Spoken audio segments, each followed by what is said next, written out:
नमस्कार मित्रांनो, Indian oil लिमिटेडमध्ये कामगार पदाच्या 262 जागांसाठी भरती निघालेली आहे। ही जी भरती आहे ती पूर्णपणे ऑनलाईन पद्धतीने आहे। कामगार पदांचा जो तपशील आहे तो पुढील प्रमाणे आहे। बॉयलर अटेंडंट फर्स्ट आणि second class, operator security x serviceman आवश्यक आहे व्यक्ती जी अर्ज करणार ती, टेक्निशियन फायरमन, नर्स आणि ट्रान्सलेटर, नर्ससाठी ANM GNM आवश्यक आहे किंवा BSc नर्सिंग, आणि इंजिनिअरिंग असिस्टंट यामध्ये केमिकल, सिव्हिल, मेकॅनिकल, इलेक्ट्रिकल आणि कम्प्युटर या पदांचा समावेश आहे।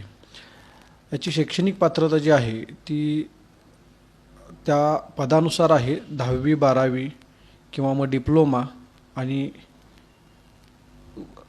काही पदांना अनुभवही आवश्यक आहे। सदर पदाच्या अर्ज करण्याची जी अंतिम तारीख आहे ती आहे 18 ऑगस्ट 2025। सदर पदांच्या अधिक माहितीसाठी आणि सदर पदाला अर्ज करण्यासाठी संपर्क करा Swayam computer and internet services, Vyankatrao complex, college road, Warananagar. धन्यवाद।